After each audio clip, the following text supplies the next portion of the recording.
The Democratic Party gets 95% of the black vote, and the reason they get it is because blacks are convinced that the number one issue facing the country right now is social justice, racist white cops, discrimination, systemic racism, microaggression, whatever new word they come up with, and it's a bunch of nonsense. The number one problem domestically facing this country is a breakdown of the family.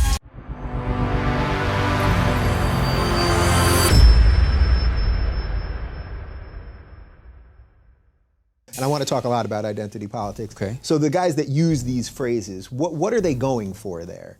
Well, what is the goal there? The goal is to tell black people that we're victims, that discrimination and racism remain major problems in America when in fact they don't. And they want black people to vote for the Democratic Party. The Democratic Party gets 95% of the black vote, and the reason they get it is because blacks are convinced that the number one issue facing the country right now is social justice, racist white cops, discrimination, systemic racism, microaggression, whatever new word they come up with, and it's a bunch of nonsense. The number one problem domestically facing this country is a breakdown of the family.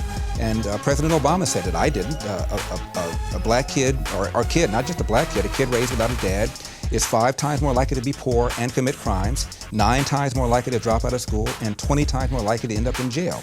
So you're far more likely to end up in jail without having a dad than you are because of a white racist cop. Right. So, but you wouldn't not acknowledge that there are some systemic issues. Give me an example. Tell me what you think the most systemic racist issue is. What is it? Well, I would say that because black people in most cases, in many cases, were descendants of slaves, that racism as an institution, that it just, a certain amount of it just exists. 2015? Give me the most blatant racist example you can come up with right now. I think you could probably find evidence that, in general, cops are more willing to shoot if the perpetrator is black. What's your data? Then what? What's your basis for saying that?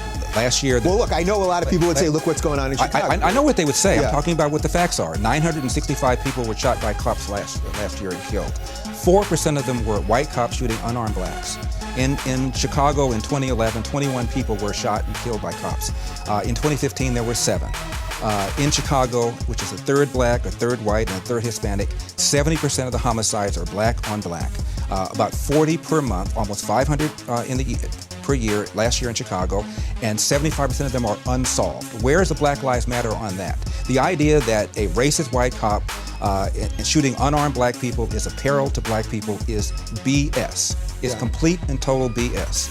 And the reason for these so-called activists saying this is the assumption that racism remains a major problem in America. The media, CNN, especially MSNBC, runs down whenever a black cop shoots somebody, and it's some march on Washington. It's ridiculous. Black people, half the homicides in this country are committed by and against black people. Last year there were 14,000 homicides. I'm not talking about suicides, I'm talking about homicides.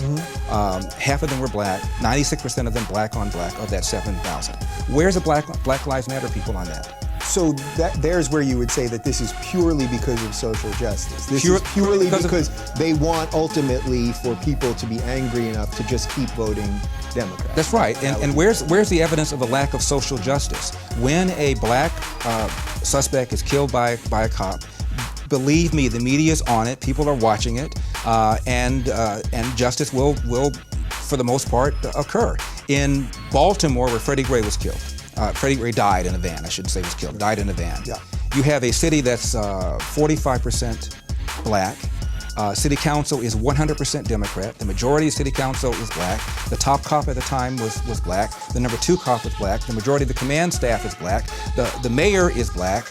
The AG is black. And yet here we are talking about racism. I mean, it's absurd. Yeah. It's absurd. So it's funny, I find myself caught in between this a little bit as a liberal, where I want to always try to defend the other. So in this case, the other being black people, I'm always sympathetic to that.